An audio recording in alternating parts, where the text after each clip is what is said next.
ada beberapa model penghalang-penghalang doa nih, yang kadang-kadang kita nggak berasa bahwa yang kita lakukan menghalangi doa yang kita panjatkan. Yang pertama, kita orang yang gemar berbuat kezaliman berbentuk syirik. Umumnya dalil wa ma lizolimina min ansor. Tidak akan pernah ada penolong buat orang yang berbuat zalim. Dan zalim yang dimaksud inna syirka la zulmun azim. Yang utama zalim itu yang paling besar, kezaliman yang paling besar syirik. Ima syirik besar, kecil atau khafi. Ya syirik besar kita minta kepada selain Allah ya. Kalau syirik kecil kita riya atau bertawasul kepada yang tidak mampu. Atau kalau syirik khafi menuhankan diri sendiri.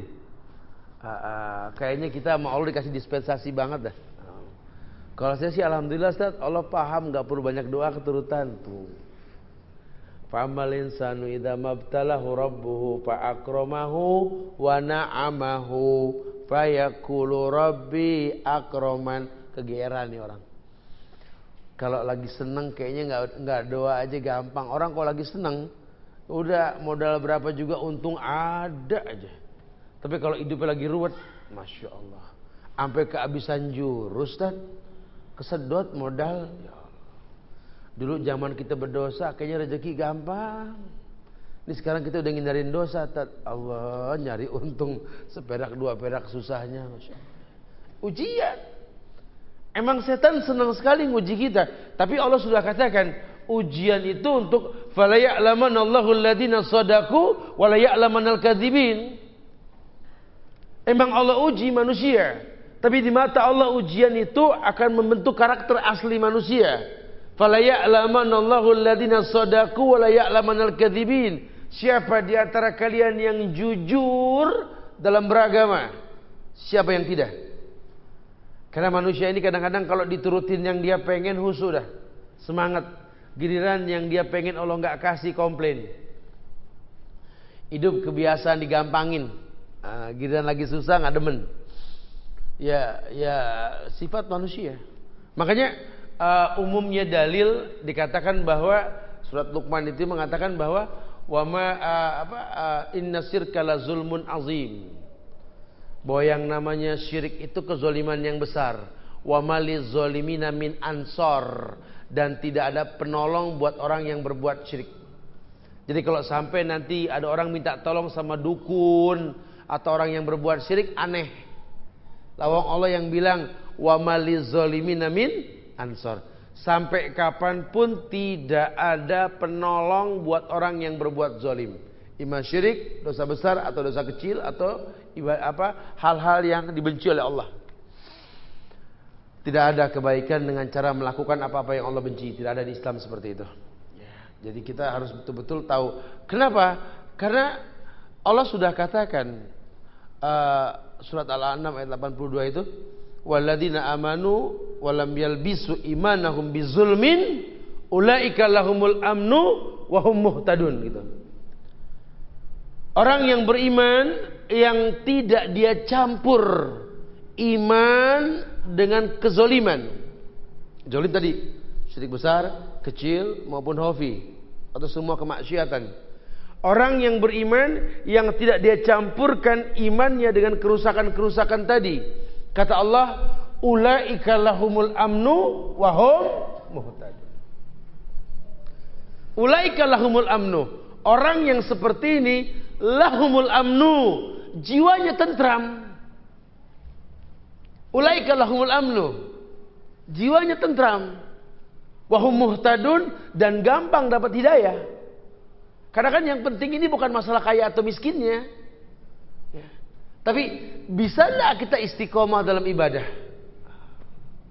Bisa enggak kita menjadi orang yang merupakan orang yang mengerti kebaikan yang diajarkan? Karena kan pada akhirnya bagaimana hidup ini bisa menjadi fasilitas kita beribadah kepada Allah. Kalau memang karena kemiskinan Kau jadikan hamba ini gemar beribadah ya Allah, ahyini miskinan. hidupkan aku dalam keadaan miskin. Begitu pula seandainya kekayaan ini membuat hamba bisa gampang bersedekah. Wa'aghnini bifadlik, perkaya aku dengan keutamaanmu ya Allah.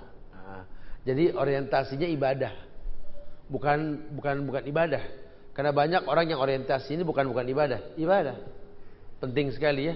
Bahasan-bahasan seperti ini tekankan sekali dalam agama. Ya makanya kegiatan anak-anak muda fadol tuh yang pada mau, biasanya kita adakan kajian tiap malam Kamis di Derabanian Al-Azhar Masjid Agung. Ini untuk pendalaman materi khusus buat orang-orang laki minimal usia 20 tahun atau sudah lulus SMA. Kita akan adakan pesantren kilat buat anak-anak muda selama 3 hari nanti di yayasan kami di Bogor, tanggal 8, 9, 10 bersama saya dan Ustaz Nuzul nanti insyaallah. Tapi mungkin Ustaz Nuzul duluan karena saya mungkin masih di Madinah. Saya pulang tanggal 9, 10 sudah standby insyaallah. Ya jadi fadol, yang mau silakan. Masya Allah betul-betul didalami. Kalau untuk anak-anak SMP atau SD-nya besok fadol yang mau datang tanggal 30, 31 tanggal 1. Jadi tahun barunya dalam pesantren kilat. Silakan yang mau di Bogor sana ya. Iya, lebih mendalam. Karena kalau tidak orang gampang komplain. Orang suka menganggap bahwa kenikmatan itu yang dia pikirkan, yang dia rasa. Padahal kadang manusia dibikin sama Allah mencintai sesuatu yang kadang buruk buat dia, atau membenci sesuatu yang kadang baik buat dia. Nah kalau orang yang kenal sama Allah selesai. Makanya ditekankan sekali, ini ada penghalang yang utama dari doa yang kau panjatkan, yakni perbuatan syirik, kezaliman, baik terselubung maupun transparan. Allah yang mengatakan, wa maliz zalimina min ansar. Tidak ada penolong buat orang yang berbuat syirik, tidak ada. Sampai kapanpun tidak ada sudah. Jadi kalau anda pengen dapat sebuah kemuliaan, tolong jangan pernah ada kolaborasi dalam ibadah anda kepada Allah. Karena ibadah itu pasti mentazkiyah si pelakunya. Kalau sampai ibadah tidak membuat baik pelakunya, ada talbis. Ya jujur aja, orang takbir sampai Allahu Akbar, dia pikir udah dapat hidayah. Si fulan dapat hidayah, Ustaz. Antum sok tahu. Dia sholat sekarang tak. Dulu mah boro-boro demen sholat. Orang menganggap dia sholat dapat hidayah. Betul. Tapi belum pas. Karena kita berharap dengan sholat Allah berikan hidayah. Dengan sholat Allah berikan hidayah. Dia dapat hidayah Ustaz. Karena apa? Karena dia udah mau ngaji sekarang Ustaz. Oh, insyaallah. Tuh di Istiqomah jalan sawit jalan kelapa sawit. Dia sudah dapat hidayah, alhamdulillah. Tapi kita berharap dengan dia hadir Allah berikan hidayah, begitu ya. Nah ini nggak gampang. Orang menganggap dirinya sudah dapat hidayah dengan berbuat baik. Terbukti Allahu Akbar, sholat sama orang tua berantem. Allahu Akbar sama mertua nggak akur. Allahu Akbar sama tetangga nggak bisa berteman. Allahu Akbar sama saudara diem-dieman udah setahun. Masya Allah. Mana ibadahnya mana? Nggak ada bekas sama sekali ibadahnya. Ini kan nggak bisa dibiarin. Ya, oleh karenanya Islam kabarkan tentang karakter-karakter penghuni sorga. Dan mudah-mudahan kita tergolong nih. Ada 3 bentuk karakter penghuni sorga.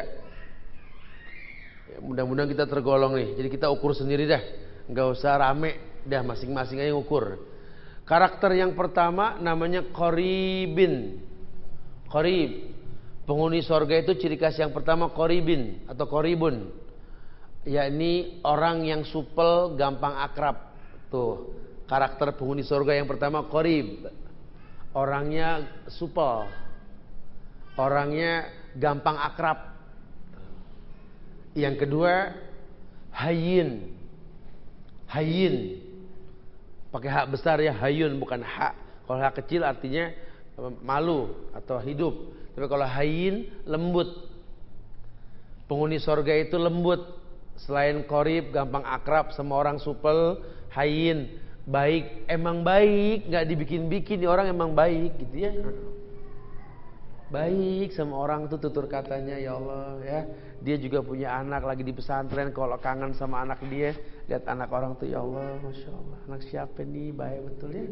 Udah makan belum sayang? Betul, nggak dibikin-bikin. Karena yang dibikin-bikin biasanya mata sama mulut nggak matching tuh. Mulut mata melotot lagi. Hayun. Yang terakhir ya ini Sahlin. Karakter yang ketiga Sahlin. Orangnya gampang, nggak ruwet. Oh, kalau mau dia sih gampang banget orangnya Ustaz, nggak ruwet dia lah. Ya, paham ya, Sahlin tuh ya. Yang pertama Qorib, gampang akrab. Dua, lembut, baik ya. Kemudian yang ketiga Sahlin, gampang, nggak ruwet. Ada yang ngomong di hatinya, gue banget. Ya syukur kalau emang betul ya. Tapi kebanyakan kasusnya di yang pertama tuh Qorib, gampang akrab. Nah, gampang akrab ini bukan sama semua orang akrab. Ya, lebih kepada khusus orang baik. Lah kalau sama semua orang akrab, sales juga gitu. Sales sama siapa juga nawarin barang sampai Assalamualaikum Bapak, di mana Pak? Ya, akrab bener nih orang gitu. Tapi kalau yang dimaksud gampang akrab di sini sama orang baik. Karena enggak semua orang bisa deket sama orang baik loh. Orang kayak di ruqyah kalau ngeliat orang baik, kayak anak ngeliat orang tuanya, ada mama. Ada papa. Takut ngeliat orang tua. Biasanya orang kalau punya salah takut. Saya suka sekali mengajak anak-anak muda, orang laki khususnya kalau umroh, kayak yang umroh besok bareng kita, tanggal 31 hingga tanggal 9 itu biasanya kalau di Madinah, saya selalu subuh saya bilang sama orang laki, ikut kajian Syekh. Ayo, saya terjemahin nanti. Selesai terjemahan, Ustaz saya Abdul Razak atau siapa yang ada di situ, saya Ibrahim atau saya Muhammad Saiban, selesai nanti, yuk kenalan sama Syekh. Harus kenal. Biasanya mereka, enggak ada Ustaz. Halo Ustaz tuh kan. Ya, baru mau kenalan sama orang baik udah kayak di ruqyah. Anak gemeter tat. Ruqyah begitu tuh. Itu belum dijampe-jampe itu udah gemeter itu ya. Gimana kalau udah dibacain? Harusnya tidak. Penghuni sorga itu kalau ada orang baik nempel langsung. Syekh datang dari Madinah Ustaz, kajian di Istiqlal, datang. Ada orang soleh mau mengadakan kajian jelas sanadnya gini-gini, datang. Gampang akrab, ada ustadz baru nih lulusan gini-gini dia mau kajian, temuin. Penghuni surga begitu. Ya, ndak eman sama orang baik. Ya karena dia tahu sekali berteman sama orang baik gak ada kerugian. Almar'u ala dini khalili. Karena orang tuh tergantung agama temannya. Kalau temannya orang baik semua, ya otomatis dia baik. Orang gak baik, tiap hari ngelihat yang baik, dengar yang baik, hatinya baik. Tapi orang yang baik kalau tiap hari ngelihat yang gak baik, dengar yang gak baik, hatinya hitam kata Rasul. Seperti gayung. Apapun yang masuk nggak bisa dinetralisir. Orang beriman harusnya tahu. Ya kadang-kadang begitu ya. Makanya orang beriman kalau tinggal di lingkungan yang nggak baik, mendingan hijrah deh. Ya saya sih nggak bisa dakwah tat, cuma saya sabar aja tat. Tiap hari lihat maksiat tat, ya pindah deh ya Allah. Ya, pindah. Anak sih istiqomah tat, lihat istiqomah. Kayak merek masjid istiqomah. Jangan ya. Kalau ini mata bakal ngeliat yang enggak ya sudah. Ya apa godul basor ya. Orang Jakarta bilang godul basor. Jaga tuh mati. Kalau orang Jawa bilang godul basor gitu ya. Suruh jaga tuh pandangan. Iya, karena mata ini kan corong hati, telinga corong hati. Kalau sering dilihat, sering didengar, ya. Inna fi dzalika ladzikra liman kana lahu qalbun aw alqasam'a wa huwa syahid. Kata Allah gitu kan. Itu Quran la dzikra liman kana lahu qalbun. Itu Quran peringatan buat orang yang punya hati. Tapi enggak semua orang hatinya berfungsi Ustaz. Iya, au alqasam'a wa huwa syahid. Kalau hatinya belum berfungsi, biar telinganya mendengar, biar matanya melihat. Nanti hatinya berfungsi. Kita cuma butuh rutinitas. Ya, kalau rutin berbuat baik, ini manusia makhluk yang paling fleksibel ini. Ya, dia akan baik. Makanya momen yang tepat nih, kita kalau udah suka sama kajian, ini momennya tepatnya liburan nih. Fadhal, mumpung liburan, anak lagi pada nggak sekolah, ya suami istri punya cuti akhir tahun, fadhal liburan. Ini yang pada ke Kelapa Pulau Seri, Pulau Pari besok ya, fadhal, masih banyak situ kalau pada mau tuh, saya dengar kabar begitu. Bawa keluarga, itu ndak safar kok, itu masih Jakarta. Ya, Pulau Seribu Jakarta bukan? Jakarta Utara. Enggak ada permasalahan. Pakai mahram enggak, Ustaz? Ya, pakai mahram untuk penjagaan itu bagus. Kalaupun tidak, diantar, ditinggal, kemudian dijemput lagi enggak apa-apa. Lalu bukan safar. Lain kalau safar berlaku hukum qasar nanti. Bingung orang dari kemarin. Kita mau ikut saat, cuman harus pakai mahram, kita gini-gini gitu ya. Tapi kajian lebih jauh aja enggak pakai mahram, enggak rame gitu ya. Takut ditahjir, nggak boleh kajian di pantai. Masya Allah gitu ya. Ya Allah yang nyuruh suruh kajian di alam. Afala yang zuruna ilal ibili kaifa khuliqat, wa ilas samai kaifa rufi'at, wa ilal jibali kaifa nusibat, wa ilal ardi kaifa sutihat. Fadzakir, siapa yang nyuruh? Allah. Kata Allah apa? Apakah kau tidak ngelihat bagaimana onta diciptakan? Ngelihat onta di masjid, di majelis. Di mana ngelihat onta? Di gurun Sahara, keluar atau ke Arab Taj Mahal, ya udah ke taman safari. Salah gak sih saya ngomong betul ya? Apakah kalian tidak melihat langit ditinggikan? Mana kelihatan langit ini mah bikinan. Saya juga bisa painting beras ini. Langit yang asli di mana? Di luar majelis. Gunung ditinggikan, bumi dihamparkan, laut diluaskan. Allah yang bilang fadzakir, mikir gitu ya. Ya, maksudnya orang suruh memanfaatkan semua alam ini buat tafakur gitu loh. Ya nanti kalau sudah ndak piknik, kembali lagi ke majelis. Nah di majelis nih kita terus perdalam, karena lebih khusyuk memang kalau begini ya. Tapi kalau di alam bagus, karena jujur loh ya, saya nggak paham kalau orang-orang yang mungkin tidak memperhatikan hak anak untuk piknik, ya. Anak cuma dididik di rumah, ini kan nggak bisa juga. Ya mereka berhak untuk jalan-jalan. Tapi kalau karena nggak ada tempat pariwisata yang syar'i, terkesan akhirnya anak besar di lingkungan yang nggak syar'i. Saya sering sampaikan kepada orang-orang tua murid, anak-anak kalian di pesantren sudah bagus, 3 bulan, 4 bulan sampai 6 bulan. Itu mereka tidak makan minum sambil diri. Alhamdulillah. Bangun sholatnya juga Masya Allah subuh, jamaahnya on time, azan, qomat, sholat. Tapi kalau sudah liburan, itu anak makan minum sambil lari, bukan sambil diri lagi. Sholatnya berantakan. Kenapa? Karena nggak ada tempat pariwisata yang syar'i. Orang sholat laki perempuan ikhtilat, laki perempuan sejajar karena berebut tempat sholat. Wudunya terbuka. Ya Allah, apa nggak ada yang terpikir membuat tempat pariwisata syar'i, atau paling tidak membimbing piknik yang syar'i? Karena kalau dibiarkan muskilah. Nah, mulailah kita terpikir untuk seperti itu. Nah, makanya ayo manfaatkan mumpung waktu libur sama anak-anak, kita jalan, kita bisa, atau terserah baiknya.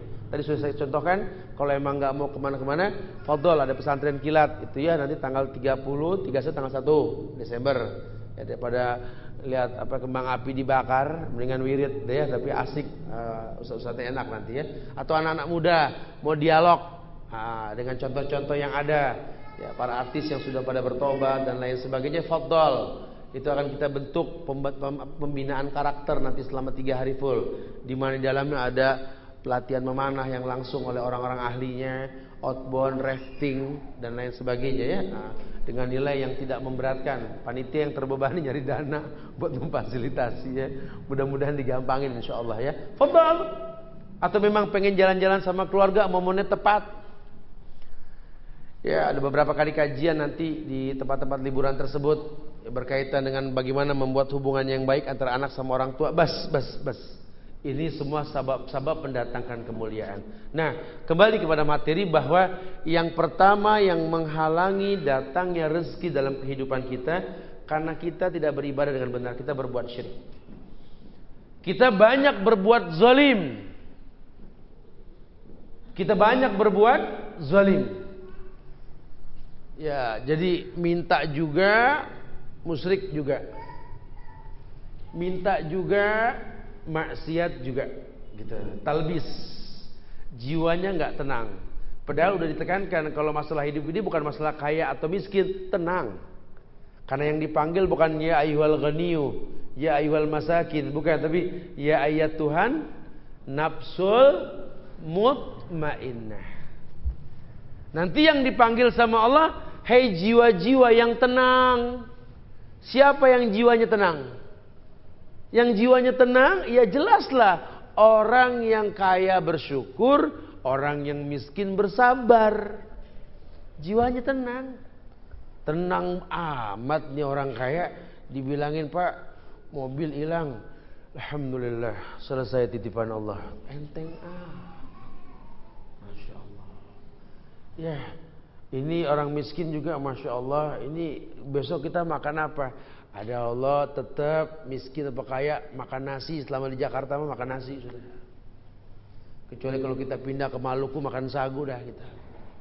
Atau kalau kemarin kita di Tual Maluku makan lutak-lutak. Itu lutak-lutak. Ya sagu, kacang kenari ditumbuk bareng gitu ya. Betul saya makan lutak-lutak di mulut gitu rasanya. Jadi sesuai dengan namanya lutak-lutak ya. Jadi selama kita di Jakarta mau kaya mau miskin tetap nasi ya. Enggak berubah. Kecuali di Jawa school lain lagi nanti namanya ya. Bas. Ala kulli hal judulnya memang Allah jamin. Enggak usah khawatir. Yang kedua, penghalang rizki yang kedua ini kita tidak berilmu dalam meminta. Banyak orang yang meminta ke Allah tidak mengerti bahwa Allah itu tidak diminta pun memberi. Banyak di antara kita yang minta ke Allah ini enggak berilmu bahwa Allah cuma memberikan yang dibutuhkan dan tidak yang diinginkan. Atau Allah tidak memberikan yang diinginkan, Allah mencukupi yang dibutuhkan. Mengemas sebuah keinginan menjadi sebuah kebutuhan. Ya, kita pengen punya anak. Kalau cuma sekedar kepengen, ya dikasih, nu'tihi minha. Allah kasih dari bagian dunia, dia punya anak. Tapi sebenarnya dia nggak butuh anak. Pas anak lahir, lumayan ada tambahan penghasilan. Ya. Tapi itu anak nggak dipegang, dikasih sama babysitter. Dari kecil yang ngurus tuh babysitter sampai ini anak udah gede, curhatnya sama mbak, bukan sama mamahnya. Ya, akhirnya ini orang tua cuma lakopnya punya anak, tapi demi Allah di mata Allah dia berbuat dosa karena nggak mendidik. Ya kalau cuma sekedar minta doang Allah kasih, tapi tidak berfungsi. Jangan salahkan kalau anak nggak ada fungsinya sama orang tua. Kok makin hari makin ngelawan ya? Kok anak seakan-akan nggak memiliki orang tuanya? Iyalah didikannya nggak betul. Didikannya tidak betul, cuma pengen doang, dia nggak butuh. Kalau dia butuh anak, dia akan didik anak menjadi orang yang akan memahami orang tuanya itu makin hari makin kurang. Bukan makin tambah. Sehingga mencetak generasi yang rabbani. Anak-anak yang tumbuh dengan cara yang betul. Anak-anak yang mengerti bahwa orang tuanya sekarang ini bukan orang tuanya yang 20 tahun yang lalu. Anak-anak yang mengerti bahwa ilmu yang dia miliki ini karena tangga orang tua yang memang dia injak untuk sebuah keberhasilan. Kadang-kadang orang tua berani banting tulang nyari dana buat nyekolahin anak. Ya sementara dia sendiri gak sekolah. Anak pandai. Tapi anak jangan sombong. Kamu pandai sababnya mereka. Terbukti kok mereka yang kurang pendidikannya bisa mencetak kita jadi orang hebat. Lah kita yang sudah cukup pendidikannya ditanya masalah anak wallahu alam mulu. Orang tua kalau ditanya, "Bu, si sulung kemana?" Tuh berjalan tuh. Adiknya ada di kamar. Nah, iya mah tuh. Si bungsu ada, ntar gue datang tuh, dia datang. Orang tua dulu tahu anaknya di mana.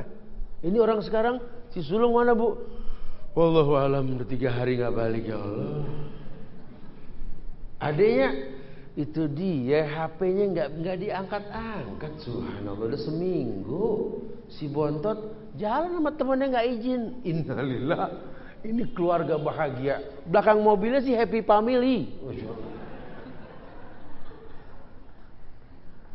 Abi, Umi, Dudung, Marpawi, siapa begitu ya? Happy family. Tiap ditanya anak, wallahu alam jawabnya. Ini kan unik sekali ya. Kita kayak status di BB, pedal oong semuanya gitu ya. Kesannya Robi habli minas solihin, kita baca tuh. Oh masya Allah. Tuh lagi pegel sama anak. Robi firli wali daya. Habis berantem sama orang tua. Kita expose sebuah cerita bohong. Ilmu ini penting sekali. Sampai orang yang minta ke Allah, dia tahu yang dia minta sesuatu yang dibutuhkan, bukan diinginkan. Karena kalau sudah bicara kebutuhan, nanti Allah yang bakal mudahin. Di kampung sini tidak ada masjid. Udah jangan repot cari dana. Ada tanah, ada. Sekedar bangunan ada. Sholat. Lakuin sholat sudah. Nanti Allah bakal bangun itu tempat. Jalannya ada caranya sudah. Asal buat yang dibutuhkan, bukan cuma yang diinginkan. Kalau yang diinginkan merubah-rubah mulu modelnya. Sibuk sama aksesoris. Padahal ketika dibikin jawabannya wallahu alam. Ya, kayak mulai kita lihat masjid dengan kaligrafi yang indah. Ini mahal bener Ustaz. Ini apalagi kita bikin sekian juta. Ini bacaan apa? Semuanya wallahu alam. Ini apa Ustaz? Ini wallahu alam. Ini gitu. Ya, ana yakin, ana tanya antum wallahu alam jawabannya semua ya. Ada yang bisa sebut sekarang yang melingkar bacanya apa ini? Pasti wallahu alam. Nah, ya, kita kudu mikir dulu apa ya Allah gitu ya. Kan itu dosa. Harusnya mempermudah bukan mempersulit, betul? Nah, banyak kadang-kadang yang kita bikin cuma sekedar keinginan bukan sebuah kebutuhan. Jadi ketika kita dapat kita menyia-nyiakan. Resikonya apa? Fakafarat bi an umillah. Fa'adzaquhallahu libasal juwal khauf. Akhirnya karakter ingkar sama Allah terbukti. Fakafarat bi an umillah. Dia kufur nikmat. Dia minta dikasih. Udah dikasih, udah memiliki, dia tidak bisa manage. Ya, kayak cuma orang lagi susah minta rezeki, udah punya bingung. Ya Allah Ustaz, saya pengen banget punya duit Ustaz. Aduh, gak punya duit tuh gak enak Ustaz. Kita kadang-kadang bingung mau kemana, bingung. Masya Allah. Saya pengen punya kendaraan Ustaz. Aduh, jadi gampang kemana-mana. Belum tentu. Banyak orang yang udah punya duit bingung. Aduh, apa ini hari? Apa itu duit banyak apa? Mobil banyak, telok pinggang tiap hari ngeliat garasi. Ya Allah, kemana ya? Kemana? Apa mobil banyak kemana? Orang begitu emang. Kadang-kadang kalau belum punya, oh masya Allah. Bener saya sih ya Allah Ustaz. Andai saya punya rezeki tadi ya Allah. Gini dah. Nanti tiap ketemu pengennya ngomong rezeki mulu. Seandainya. Kalau sekarang ini aneh kasih ke ente 200 juta. Blek, mau ngapain ente? Tuh kan, baru seandainya bingung. Gimana punya? Orang suka begitu tuh ya, rencana aja ya. Tapi kalau bicara yang dibutuhkan, cerdas. Ya, dia akan lakukan segala sesuatu yang nanti kemaksimalan dengan wujud bantuan Allah. Allah akan mudahkan kemuliaan yang banyak dalam kehidupan insyaallah. Ilmu. Hal yastawil ladina ya'lamuna wal ladina la ya'lamun. Apa sama orang yang berilmu dengan yang tidak berilmu? Karena kalau ilmunya itu betul-betul dengan cara yang baik mencarinya, wadahnya disiapkan, orang makin berilmu, bak padi makin berisi, makin merunduk. Karena kalau tidak, yang kita lihat sekarang, ini orang kajian rutin di mana-mana cuma jadi galaknya manusia, betul? Katanya hafal 30 juz, hafal hadis, cuma nggak bisa bergaul, temennya itu aja gitu loh. Ya, nggak bisa fleksibel. Mana ilmunya? Orang yang berilmu itu betul-betul menjadi sebuah kemuliaan dalam dirinya. Ilmu itu kan cahaya Allah, nurun ala nur, yahdillahu li nurihi may yasha. Allah berikan cahaya sekehendak Allah. Orang yang diberikan cahaya ilmu beda. Beda sekali. Kelemah lembutan dalam dakwah, penyampaian, kebaikan dalam sosialisasi. Ya, kadang-kadang dia enggak ngomong, orang lihat dia aja taubat. Ya. Dia enggak ngomong, wujudnya dia orang jadi enggak berdosa. Ada dia. Dia udah pulang. Paling enggak dia meredam orang berbuat dosa. Harusnya begitu. Ilmu. Nah, banyak di antara kita berdoa cuma enggak paham yang dia minta. Dia minta rezeki dari Allah, padahal nahnu narzukukum wa iyyahum. Kata Allah, nahnu narzukukum wa iyyahum. Kita kalau minta rezeki kita kerja, Allah katakan kami yang kasih rezeki kepada kamu untuk mereka. Nah, kalau sudah bicara untuk mereka, nanti ada poin, lan tanalal birra hatta tunfiqu mimma tuhibbun. Lan tanalal birra hatta tunfiqu mimma tuhibbun. Kalian tidak mungkin mendapatkan kebaikan sebelum menginfakkan yang paling kalian suka. Nah, kalau kita nyari rezeki, kita sudah dapat, kita harus tahu dalam rezeki kita ada hak orang tua, ada hak istri, anak kita, ada hak orang-orang susah, orang-orang miskin. Sehingga apapun yang dia cari, orientasinya berbuat baik, bukan buat ngoleksi dunia. Jadi kan banyak orang mencari, punya, dia nikmatin deh. Dia koleksi yang dulu dia nggak bisa beli. Akhirnya penyakit. Ya, makanya di Islam orang laki suruh nikah dengan perempuan dengan 4 karakter. Yang pertama, nikahi perempuan karena hartanya, betul. Kemudian yang kedua karena keturunannya. Yang ketiga karena kecantikannya. Yang keempat karena agamanya. Lihat yang pertama karena hartanya. Islam matre, Ustaz? Enggak. Orang laki kawin sama orang kaya tetap wajib nafkah, jangan nyender, gitu ya. Harus, cuma manfaatnya apa kalau nikah sama orang kaya? Ya ketika nanti hidup susah dia udah tinggal terlalu kaget, jadi orang kaya pun nggak norak. Karena kalau kita nikah sama orang yang susah keadaannya, kita senengin dia lupa diri kadang-kadang. Fitnahnya begitu. Yang dulu nggak pernah jajan, nggak pernah beli, sekarang semuanya dibeli, sampai penuh tuh rumah. Yang nggak penting dibeli. Lemari nggak boleh kosong, isinya toples sama saudara-saudaranya. Subhanallah, toples, tatakan sama cangkir. Ini dipakai bu, enggak, buat apa dibeli? Ya saya demen aja, demen yang sama yang begini. Baju full belemari dipakai enggak? Iya. Tapi kalau orang yang biasa hidup senang udah nggak kaget. Boleh, fadl. Makanya Nabi contohin, dinikah sama seorang wanita lebih tua dan kaya. Karena dia cari partner hidup bukan sekedar istri. Semua perempuan bisa jadi istri, tapi tidak semua istri bisa menjadi partner hidup kita. Itu yang paling penting. Sampai kalau dibilang, ya mungkin latar belakang Rasul, memang dia butuh orang tua, butuh. Ya wallahu alam, itu psikologis ya. Tapi kan setelah itu beliau menikah dengan saudara dengan Aisyah, betul? Seorang gadis mungil, Aisyah radhiyallahu anha. Dan Nabi sama Aisyah tinggal di mana?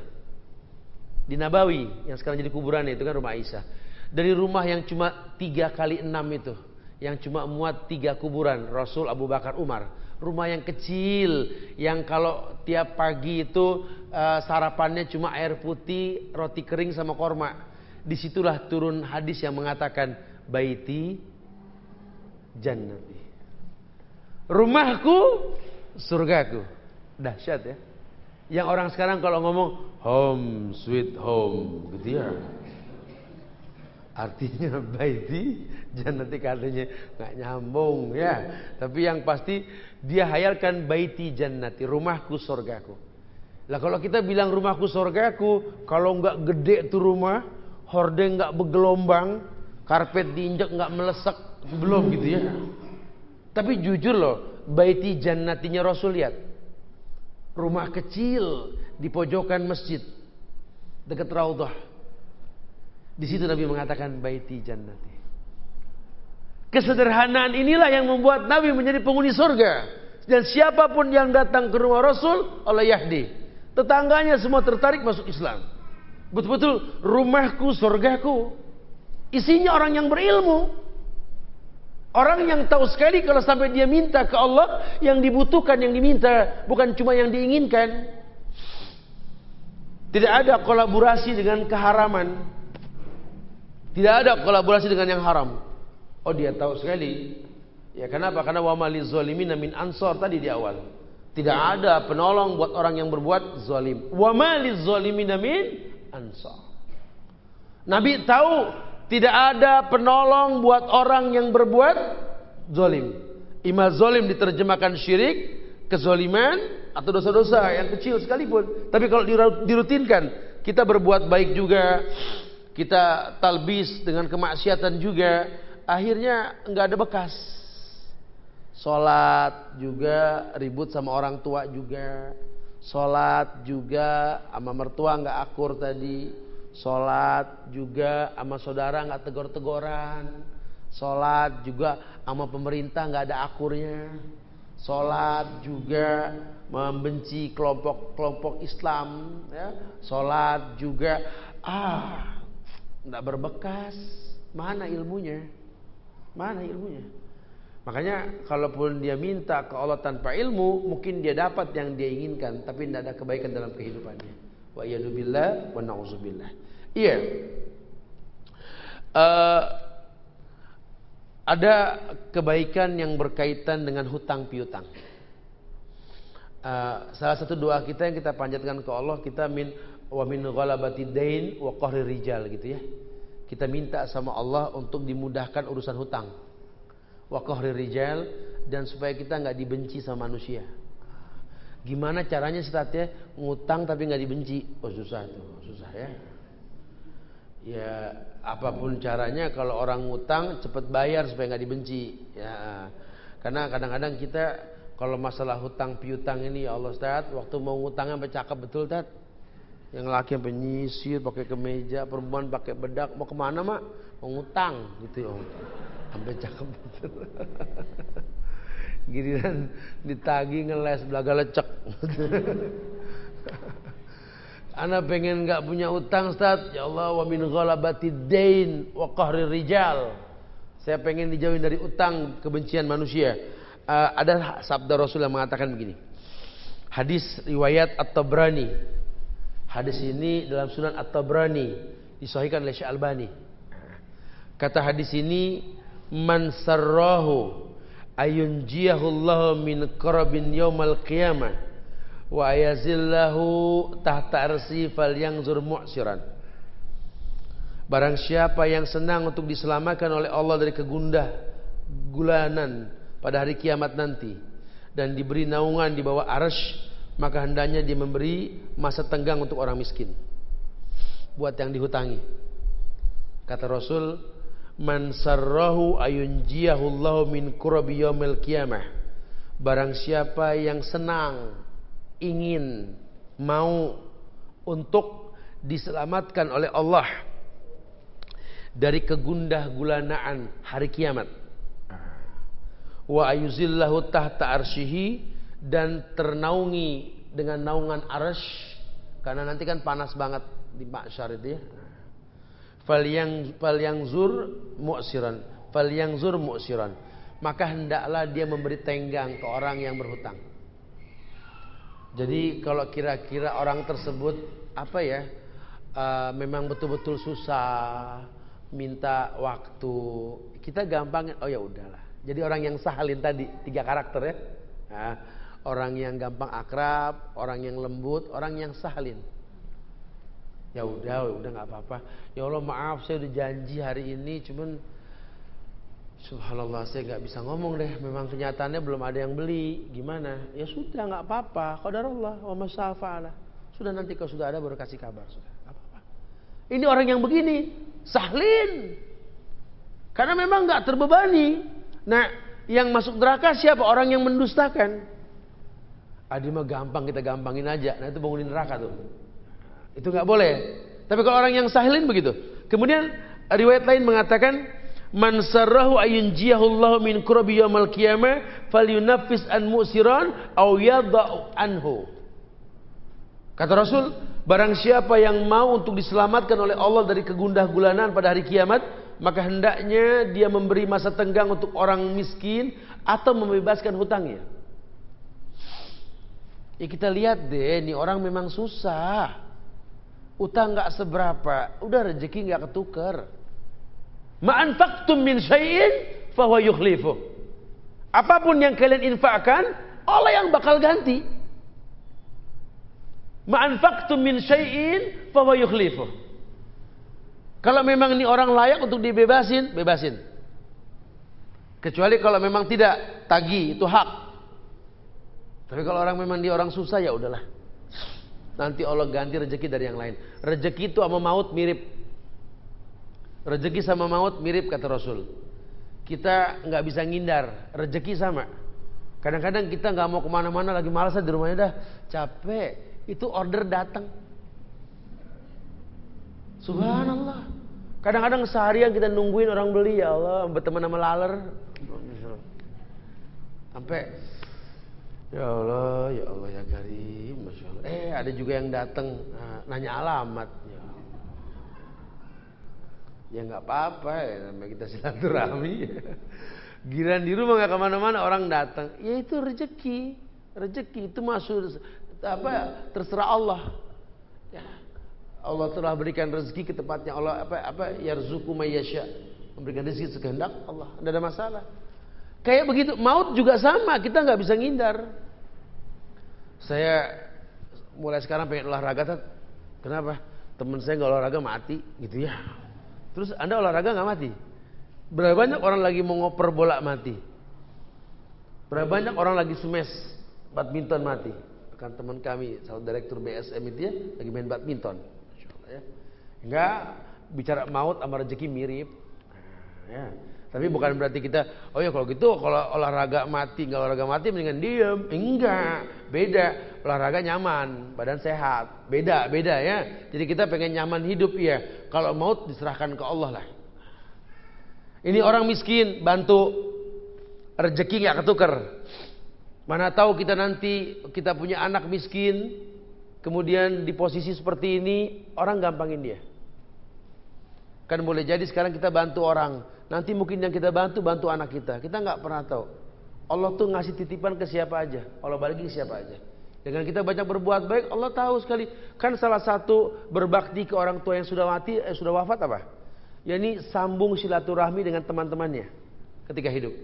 Sehingga anak si fulan bin fulan ya Allah, orang tua kamu tuh masya Allah, orang baik ya, kita tahu tuh. Atau ya Allah, ujian ya, kamu punya orang tua yang masya Allah dulu ya. Ya kita tahu orang tua kita nggak baik dulu, ya maafinlah kalau orang tua saya punya salah mungkin ya. Ini saya anaknya siap. Bas, orang yang berilmu tahulah, tidak ada keburukan sama sekali. Atau riwayat lain, kana rajulun yudayyinun nasa fakana yaqul li fatahu idza taita mu'siran fatajawaz anhu la'alla Allah yatajawwazu anna falaki Allah fatajawaz anhu. Subhanallah. Hadis Bukhari Muslim muttafaqun alaih ini. Kata Rasul gini, kana rajulun yudayyinun nas. Dulu ada orang lelaki yudayyinun nas yang selalu memberi hutang kepada orang-orang. Fakana yaqulu li fatahu, dia berkata kepada fatahu yang bantu dia, pembantunya, anaknya atau pegawainya, li fatahu yang bantu dia. Dia berkata begini, idza ataita mu'siran, nanti kalau kamu mendatangi orang miskin yang berhutang dengan saya, kamu tagih gitu ya, fatazawwaz anhu, tolong bebaskan hutangnya. La'alallahu yatajawwaz anna, semoga Allah bebaskan dosa-dosa kita. Falaki Allah fatazawwad anhu, lalu dia berjumpa kepada Allah dan Allah membebaskan dosa-dosanya. Kemudian kata Rasul, setelah dia ngomong begitu, dia wafat. Dan Nabi melihat dia di padang mahsyar, Allah bebaskan dari hutang. Masya Allah. Ya, bebas. Jadi kalau memang kita mau meninggal, banyak sangkut paut yang belum selesai, ya Allah, hamba bebaskan semua sangkut paut manusia kepada hamba, ya Allah. Ya, disaksikan, kita berwasiat. Kalau kira-kira udah nggak enak nih badan gitu ya, nyuruh bakal susah. Kesian nih orang nanti bakal nyari-nyari dia di padang mahsyar. Demi Allah saya bebaskan. Kemarin saya di Tual Maluku tuh saya ketemu sama orang tua ya, yang seperti ini. Jadi di depan kamarnya itu kata anaknya, nggak ada lagi orang tua seperti abi kami, Ustaz. Atau mau lihat, ayo kita main ke rumah. Main ke rumah. Ini ayahnya orang kaya, dari kecil sudah kerja di Maluku dagang. Ya. Itu dia punya rumah besar, tapi yang dia pakai rumah kecil di belakang tokonya. Orang anggap dia susah, padahal rumahnya terbagus. Di rumah kecil itu dia tulis di depan pintunya itu 1-2 judul tulisan. Yang pertama dikatakan saya Fulan bin Fulan, saya tidak sebutlah namanya. Saya berwasiat kepada anak cucu saya, kalau seandainya mereka berbuat salah sama saya, dunia akhirat saya maafkan kalian. Yang keduanya ditulis lagi, dan saya berwasiat kalau anak cucu saya pada hari ini tidak sholat subuh berjamaah di masjid, tidak usah ajak ngobrol saya sepanjang hari. Sengkek ya, tapi Masya Allah. Jadi betul-betul saklek bahasanya. Kenapa? Dia bebasin. Ambil yang pertama bahasannya, dia bebasin karena dia tahu sekali Nabi yang mengatakan bahwa falaqiyallahu fatazawwaz anhu. Orang yang seperti itu, maka ketika dia wafat, dia berjumpa dengan Allah, Allah bebaskan semua dosanya. Ya, ya kalau cuma gara-gara urusan dunia segitu mah bebasin dah, bebas dosa kita. Karena ini kalau dosa bisa kita beli, nanti di akhirat kita pengen beli. Allah sudah bilang, ma'aghna anhu maluhu wa ma kasab. Itu Abu Lahab tuh, lobiannya begitu tuh. Inilah hartaku, inilah anakku, aku tebus semua dosaku ya Allah. Ma'aghna. Hari ini, yauma la yanfa'u malun wala banun. Tidak ada manfaat lagi hartamu, anakmu tidak ada. Illa man atallah biqalbin salim, kecuali orang yang datang ke Allah dengan hati yang bersih. Iya. Dan memang kalau dia tahu rumusnya, rezeki ini datang kalau kita mudah. Zaman susah kita bersedekah semampu kita. Bahkan cuma senyum yang merekah pun sedekah. Dapat rezeki, keluarin yang lebih besar. Dapat lagi yang lebih besar lagi. Jangan takut sama sedekah.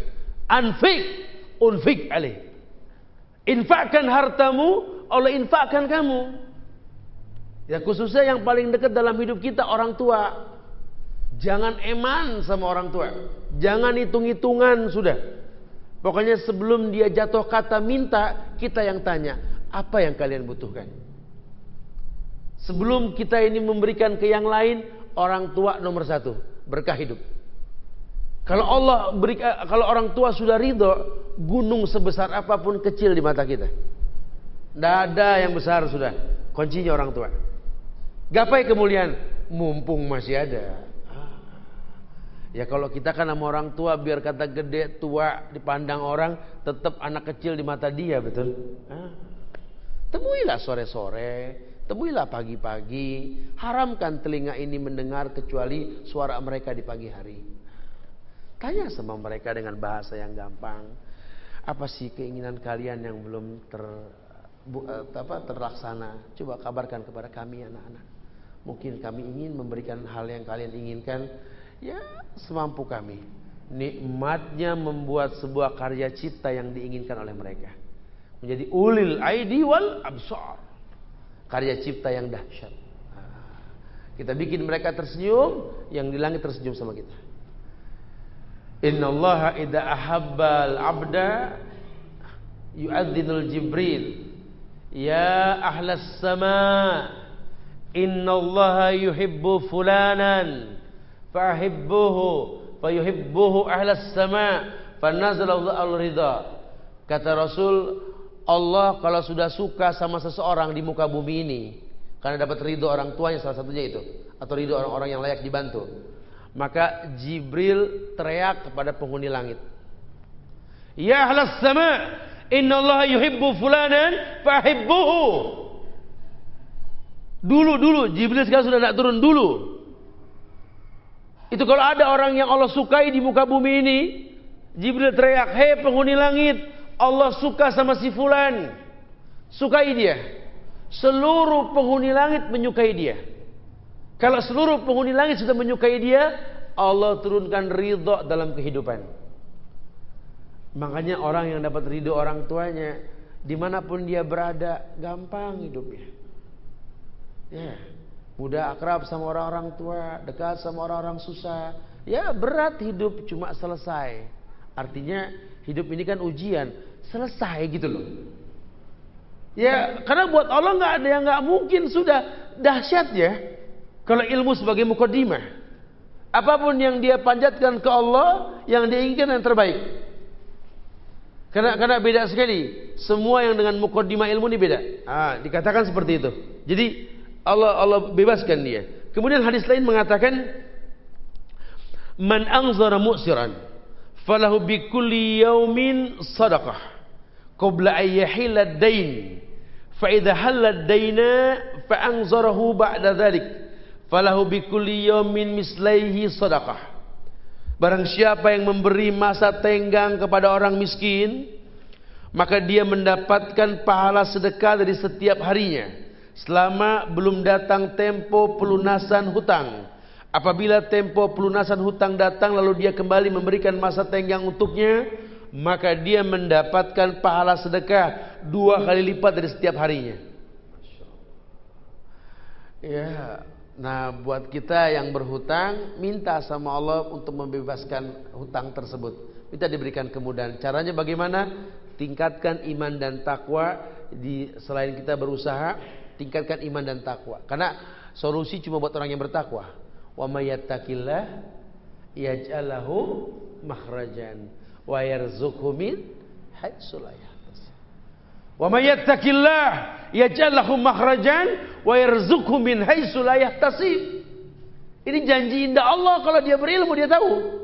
Barang siapa yang bertakwa kepada Allah, Allah berikan solusi dalam hidupnya. Janjinya gitu kan? Wa may yattaqillah yaj'al lahu makhrajan wa yarzuqhu min haitsu la yahtasib. Dan rezeki dari tempat yang tak diduga-duga. Mana kita tahu? Ada saja nanti order yang ya Allah. Ya memang cara Allah begitu. Kitanya tetap banyak silaturahmi, banyak usaha. Jangan udah susah diem. Ya Allah. Jalan. Datang ke tempat pengajian. Kenal sama orang. Tetap ceria menghadapi hidup. Jalani semua perintah. Jauhi semua larangan. Bohong kalau Allah nggak jamin orang yang seperti ini. Ya, karena janji-janji Allah dalam Quran dan sunnah-sunnah Rasulullah SAW. Baru dengan sendirinya waktu yang bercerita nanti. Wa may yattaqillaha yaj'al lahu makhrajan wa yarzuqhu min haitsu la yahtasib. Baru wa may yatawakkal 'alallah fa huwa hasbuh. Kesempurnaan. Ya tawakkal 'alallah fa huwa hasbuh. Enggak eman, ngebantu enggak eman. Karena dia yakin ini bentuk tawakal. Fa huwa hasbuh. Wa may yatawakkal 'ala Allah fa huwa hasbuh. Qad ja'ala Allah li kulli syai'in qadran. Allah telah ciptakan semuanya itu dengan batasan. Miqdar. Semua berbatas. Tidak ada yang sulit buat Allah. Ar-Rahimun yarhamukumur Rahman. Irhamu man fil ardi yarhamukum man fis sama'. Ar-Rahimun, ya Allah, orang yang baik. Ar-Rahimun, yarhamuhumur Rahman. Orang yang baik, orang yang ulas asih, yarhamuhumur Rahman, dicintai sama Ar-Rahman Allah. Irhamu man fil ardi, yarhamukum man fis sama'. Belajar mencintai yang di bumi, yang di langit mencintaimu. Dia tahu sekali pokoknya gimana caranya hidup ini bermanfaat buat orang lain. Makanya kalaupun dia harus meminta ke Allah, minta dengan ilmu. Bukan cuma sebatas terlaksana apa yang dia inginkan. Bukan hanya keinginan tok. Cuma bagian dari sebuah kesempurnaan. Khairun nas anfa'uhum linnas. Sebaik-baik manusia yang paling bermanfaat buat manusia lainnya. Hadis yang terakhir, Inna awwalan nasi yastazillu fi zillillahi yaumal qiyamah lirajulin yanzuru mu'siran hatta yajida syai'an aw tasaddaqu alaihi bima yatlubuhu yaqul mali alika sadaqatun ibtigha'a wajhillah wa yahriku sahifatahu. Naam. Sesungguhnya orang yang pertama diberi naungan dalam naungan Allah pada hari kiamat nanti, lirajulin yang zoro mu'siran, adalah orang lelaki yang memberikan masa tenggang kepada orang miskin, hatta yajida syai'an, yakni sampai dia bisa melunasi. Jadi terus dikasih masa tenggang, apalagi dia lihat memang nih orang usaha cuma belum mampu, ya nggak apa-apa, nanti kalau kamu sudah mampu, ini saya bisa bayar, besok gimana kamu? Ya Allah, sudah pakai dulu, gampang, sudah kamu udah ada usaha, nggak apa-apa, insya Allah manfaat nanti. Saya belum terlalu membutuhkan kok, tapi tolong jangan zolim. Kalau sudah ada bayar. Bukan saya pengen saya ambil hak saya saja, mungkin nanti ada orang lain yang butuh, saya bisa alokasikan. Paling tidak kalau kamu betul, orang lain tertolong, ada kemudahan. Ya bisa, kalau mau bisa, bukan tidak. Kemudian menyedekahkan hutang tersebut kepadanya, di mana dia berkata, mali alaika sadaqah ibtigha wajhillah, sambil berkata, harta yang kamu hutangi adalah sedekah untukmu.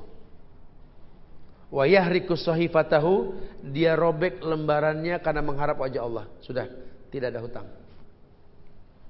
Ya, kenapa? Lan tanalal birra hatta tunfiku mimma tuhibbun. Dalam Islam kan begitu. Kalian tidak akan pernah mendapatkan kebaikan sebelum bisa menginfakkan yang paling kalian suka. Dan salah satu yang paling kalian suka apa? Dibayar hutang kalian sama orang. Ya, tapi kalau memang kalian tidak membutuhkan, lapangkan dada kalian.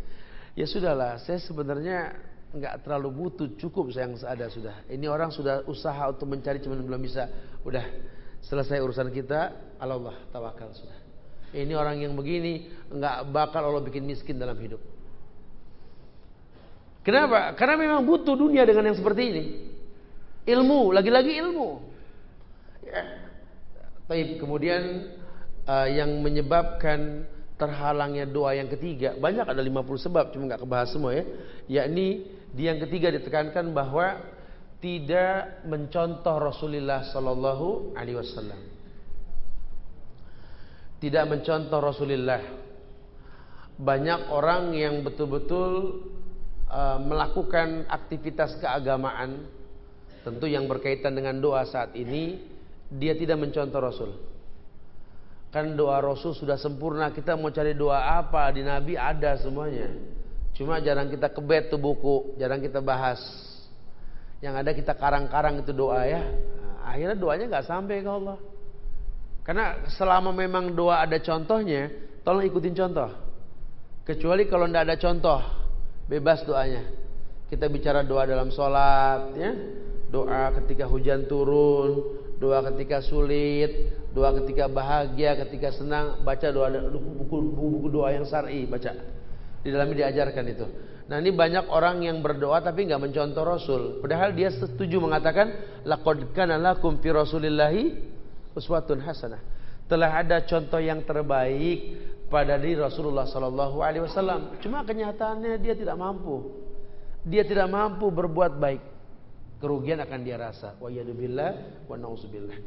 Sambil menanti waktu asar kita berdialog. Silakan yang mau bertanya. Akhirud da'wana alhamdulillahirabbil alamin. Naam.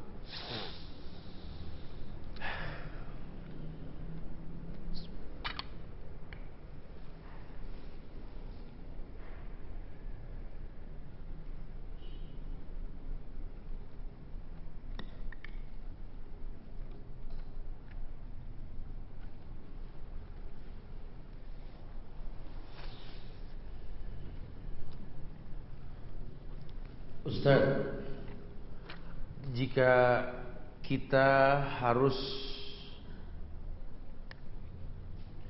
mudah bergaul Mengapa banyak ulama yang melakukan uzlah? Ya orang uzlah bukan berarti nggak bergaul. Nabi juga uzlah ke Gua Hiro sebulan, balik lagi tetap sholat di Masjidil Haram. Padahal dia dibenci di Masjidil Haram, betul? Kalau kita kan nggak, kajian di sebuah masjid dilarang ngambek bikin masjid, gitu ya. Rasul nggak pernah ngambek, padahal sampai diinjak lehernya loh. Nabi nggak minta sama Allah, ya Allah bikinin Ka'bah lain, begitu kan? Jadi uzlah itu bukan forever, nggak selamanya. Ya uzlah itu kan apa, lebih ke arah tafakur. Ya kita sengaja ya setiap bulan kita mau kemana, ke Madinah, ke Mekah untuk belajar. Nanti bulan berikutnya baru kajian, karena kan orang tetap harus belajar. Orang-orang soleh harus belajar, harus berpikir. Ini kita tiap hari ngadepin orang. Kalau kita kurang-kurang belajar jadi sombong, merasa paling benar, nantinya itu nggak boleh di Islam. Ujub namanya ya. Ya harus datang ke orang yang lebih baik agamanya. Kita lihat bagaimana cara mereka beragama, sehingga kita yakin ada langit di atas langit, gitu ya. Nggak boleh sombong. Ya nggak ada orang yang sempurna di atas dunia ini. Ya, yang sempurna cuma Allah. Para nabi pun dimaksumkan karena mereka nggak sempurna, tapi dimaksumkan sama Allah. Para sahabat nggak sempurna, cuma ijma'nya yang maksum, gitu ya. Apalagi kita. Tapi bukan berarti lantas terus kita pertahankan, kalau gitu saya nggak usah gaul setelah saya paham. Begini, Anda sudah tahu hukum. Anda yakin kalau Anda bergaul lagi rusak lagi. Anda nggak bergaul, boleh. Tapi lebih mulia kalau Anda tetap bergaul dan mewarnai orang dengan yang baik. Tapi kalau nggak sanggup jangan lantas kalau gitu Anda paksain gaul, salah. Fattaqullaha mastata'tum, bertakwa semampunya. Kalau nanti memang bakal kita nggak sanggup dalam pergaulan jadi terkontaminasi lagi, jangan. Cuma levelnya orang yang beriman yang mau bergaul sama orang yang imannya kurang baik dan bersabar menghadapi kurangnya iman orang tersebut lebih mulia ketimbang orang beriman yang gak mau bergaul. Rawahu Tirmizi, hadis itu. Ustaz, bisa diringkas apa saja 50 sebab doa yang tidak terkabul? Panjang sekali ini ya, bahasannya panjang sekali. Bisa dirujukan pada kajian di YouTube Ustaz Subhan tentang 50 sebab terhalangnya doa. Itu kajian saya harus butuh waktu 2 bulan untuk bahas itu ya. Jadi nanti nggak apa-apa. Memang secara umum yang saya simpulkan 3 tadi poinnya. Secara umum. Di dalamnya nanti ada seorang suami yang punya istri yang zolim. Doanya nggak bakal diijabah. Seorang istri yang yang tidak bisa berbakti kepada keluarganya, anak yang durhaka kepada kedua orang tuanya, rakyat yang zolim kepada pemimpinnya, banyak sekali. Nah kebetulan yang meringkas jumlah tersebut Ibnu Qayyim dalam kitab Ad-Dawa Dawa. Ya, sebenarnya sih nggak berbatas, cuma secara umum begitu. Makanya lihat waktu yang singkat saya suruh bahas 50 sebab, kayaknya nggak mungkin nih gitu ya. Makanya saya simpulkan 3 hal tadi dengan contoh yang simpel. Mudah-mudahan paham. Allah.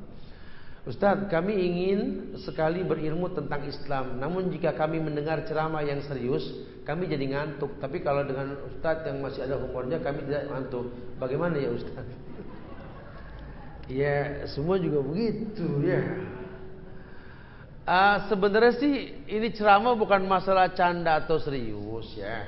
Ketika kita connect dengan yang menyampaikan, insya Allah nggak ada masalah. Ya yang serius juga kalau kita paham yang dibahas ya nggak bakal ngantuk. Apa sering nonton sinetron betul? Kalau ngikutin ceritaan minggu kemarin kan nggak ngantuk. Mama, tar dulu. Tapi begitu kan? Karena konsen. Ini kan banyak orang ngantuk karena nggak nyambung.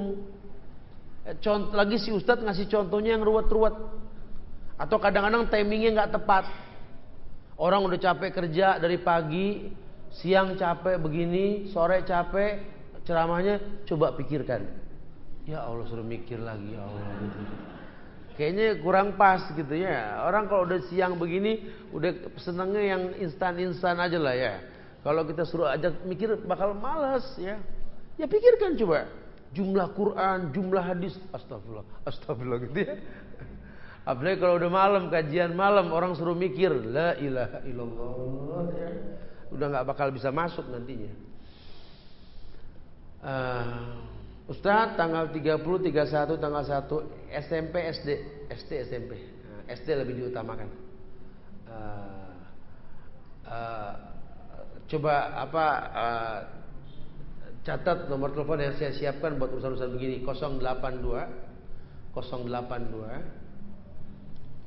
triple 1 082 triple 1 46 45 46. Nanti saya lemparkan broadcastnya nanti insyaallah ya. Nah, itu ada WA-nya 082 triple 1 46 45 46 ya. Nanti saya kirimkan broadcast kedua-duanya nanti insyaallah. Assalamualaikum Ustaz. Bagaimana sikap kita jika mertua masih mengajak merayakan tahun baruan? Satu sisi saya sedang belajar istiqomah dalam menjalani sunnah dan menjauhi bid'ah, namun sisi lain harus berbakti kepada orang tua dan suami. Ya memang muskilah ya. Kita tidak bisa pilih takdir. Dan sekarang ditakdirkan di keluarga yang seperti ini. Ya istiqomahlah dalam paham kita.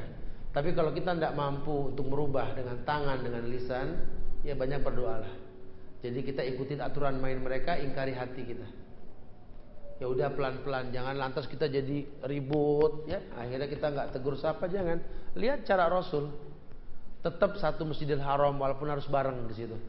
Hati kita mengingkari, kata Allah kan dalam Quran, illa man ukriha wa qalbuhu mutmainnun bil iman. Tidak ada kafir buat orang yang dipaksa kafir. Ya, selama hatinya beriman. Sama dengan orang yang sudah tahu hukum tapi dia nggak punya lingkungan, mau nggak mau di situ, sabar. Ya, kenapa tuh orang bikin dosa berani terang-terangan, kita bikin kebaikan kok ragu-ragu? Ya mungkin karena kita nggak sebaik mereka. Mereka berbuat dosa ngajak asik, kita berbuat baik nggak pernah ngajak asik. Banyak kasus kayak begitu. Kayak kita lihat ahlul bid'ah. Ahlul bid'ah kalau ngadain acara, selesai acara tetangganya yang ahlu sunnah dapat berkat, dapat besek, betul? Selalu nanya, Ustadz, kalau kita dikasih makanan dari acara bid'ah boleh dimakan nggak? Ahlu sunnah banyak nanya. Tapi ahlul bid'ah nggak pernah nanya, Ustadz, kita dikasih makanan sama ahlu sunnah habis gajian, nggak ada yang nanya.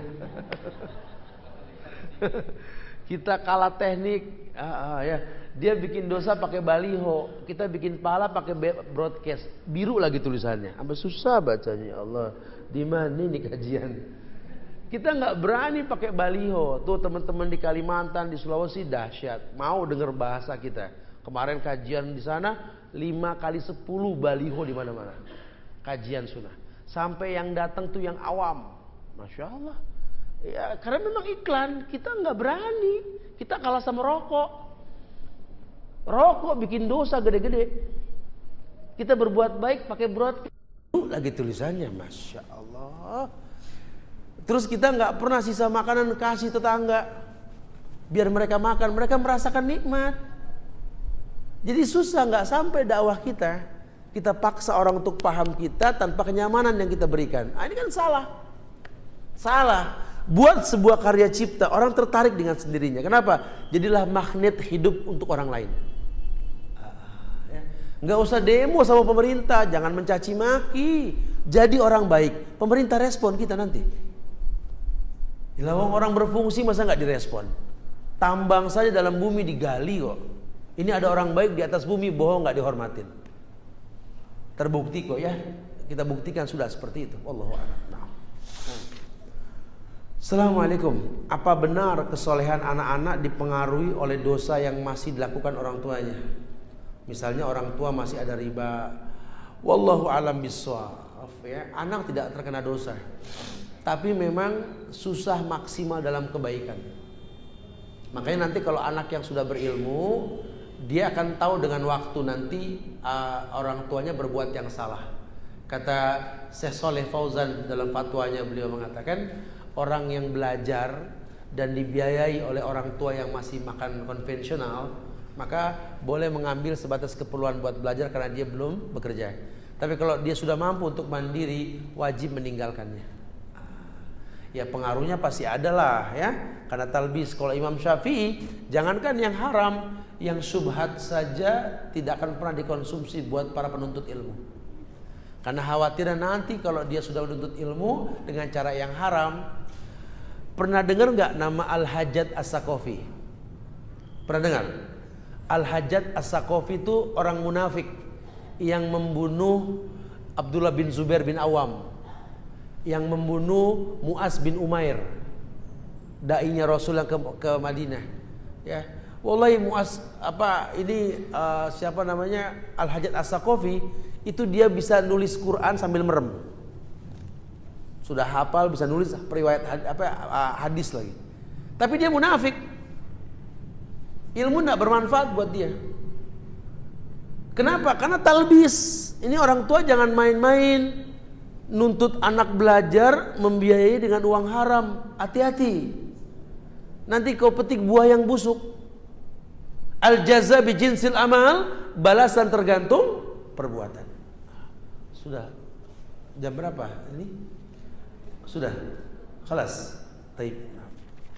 Ya ini nggak kebaca semua kalau sudah asar ya, insya Allah ya, yang akan datang mudah-mudahan ya. Ya, jam berapa asar? 20. Oh ya berarti masih ada waktu 10 menit lagi ya. Saya habisin aja, oke ya. Saya takut salah, di situ jamnya beda sama ini. Nah. Terhalangnya doa rizki diantaranya tidak berilmu. Bagaimana seorang yang sudah mengetahui bekerja di bank adalah memakan riba, namun masih tetap bekerja di bank tersebut? Iya, buat orang yang masih terikat dengan sistem konvensional, kewajiban dia meninggalkan. Nah, bicara meninggalkan, bicara ibadah. Bicara ibadah semampunya. Karena mungkin sudah sekian tahun dia terikat dengan bank konvensional, dia sudah punya hutang piutang, dia tidak bisa resign langsung. Menyelesaikan bahasa Islam, wada' ma baqiya minar riba, selesaikan yang ada, jangan ulang lagi. Ya sebenarnya nggak harus bank konvensional dia kerja, terikat KPR, BTN, Adira dan lain sebagainya kan. Sudah, selesaikan yang ada, jangan dimulai lagi. Gitu ya. Nah itu bagian dari meninggalkan. Salah satu syirik adalah riya, ujub. Apakah termasuk syirik menganggap diri banyak berjasa dalam membantu suatu majelis? Itu syirik khafi namanya. Syirik khafi. Syirik yang lebih lembut daripada derap langkah semu hitam di atas batu hitam di tengah malam yang hitam, yang menyebabkan tidak mau menerima saran nasihat. Iya, syirik khafi namanya itu ya. Ustadz, apakah termasuk berhutang seorang yang menjanjikan sesuatu pada orang lain, baik berupa materi, pekerjaan, tapi orang yang menjanjikan tidak memenuhinya, padahal orang tersebut menjanjikannya di hadapan orang tersebut? Ya iyalah, ini termasuk hutang. Ya, al-wa'du dain, janji itu hutang. Ustadz, saya bekerja di bank.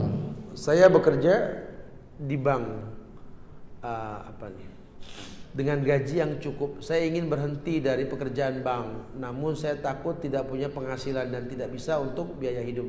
Apa yang harus saya lakukan? Ngapa jadi nanya saya? Bingung saya gitu ya. Kalau saya sih kasih rumusnya ke teman-teman, sebelum resign, buatlah sebuah media baru dalam pekerjaan. Jadi dipersiapkan wadah baru. Dan jangan khawatir orang yang meninggalkan dosa, Allah jamin kemuliaan. Ya, bukan berarti nggak diuji, Allah uji ya. Wallahu a'lam. Afwan Ustadz, bagaimana kalau poin kedua penghalang rezeki dulu kita belum sepaham. Sekarang sunnah mendidik anak. Sekarang anak kita yang sudah besar, dia libur bukan bersama orang tuanya karena dia menyukai wanita yang kita belum ridho. Masalahnya belum berjilbab dan si wanita belum selesai kuliah. Syukran. Iya sih, memang muskilah, itu masalah pribadi ya. Tapi yang pasti kita orang tua belajar untuk menerima selera dan pendapat anak. Kalau memang anak kita yakin bisa membentuk calonnya ini jadi orang baik, ya biarkan dia berjuang. Namun arahkan, boleh nikah asal dia berkerudung. Kasih bayangan. Karena mungkin kalau banyak orang pengen, saya pengen banget cari orang yang hafal Quran buat jadi istri. Dia pikir seenak begitu saja. Kita kawin sama orang yang pinter, pasti ada gesekan. Nah sekarang kalau Quran hafalannya banyakkan istrinya ketimbang suaminya, dia jadi imam. Emang enak gitu ya. Ya, saya suka ketawa geli sendiri gitu ya, orang pada pengen gini, tapi nggak sekufu. Cari istri yang hafal hadis. Ketika kita sampaikan dalil, dia bilang lah. Dalam kitab Muttafaqun Alaih, Sunan Imam Ahmad, kitab Al-Mustadrak, itu bisa berantem urusan begitu doang gitu. Tapi kalau yang mau bergandeng tangan menuntut ilmu, ini dahsyat. Sama-sama tahu bahwa suaminya bukan ulama, tapi sahabat ulama. Sama-sama tahu bahwa istrinya bukan sahabiah Rasul, cuma penggemar sahabat-sahabat wanita Rasulullah Sallallahu Alaihi Wasallam. Cari yang sekufu ya. Jadi jangan yang nggak selevel. Si perempuan, saya pengen banget dapat orang yang hafal Quran Ustaz, yang bisa membimbing saya ke sorga. Teori, prakteknya pas udah nikah bengong, kenapa? Beratat ya Allah, suruh bangun tahajud ya Allah, setor apalan ya Allah. Apaan situ mau katanya. Jadi cuma ngayal doang kita. Bila kami punya piutang, yang mana berhutang zolim dan menghindari untuk kewajiban, apa tindakan yang terbaik? Ya tagih, karena dia zolim. Tapi kalaupun dia menghindar, jangan jadi keselnya. Ya, anggap cari pahala. Apakah bila kita ikhlaskan mendapat keutamaan? Oh ya iyalah. Itu lebih baik ladang amal kita yang setir itu. Yang terakhir, Ustadz. Kalau ada suami yang dalam perdagangannya ada praktek riba dan katanya dosanya ditanggung si suami, lalu dengan banyak sedekah itu mengimbangkan, mengurangi dia. Jangan suka bercanda sama dosa. Berani nanggung dosa, astagfirullahaladzim. Jangan, ya hindari. Makin bisa menghindari yang dosa makin baik.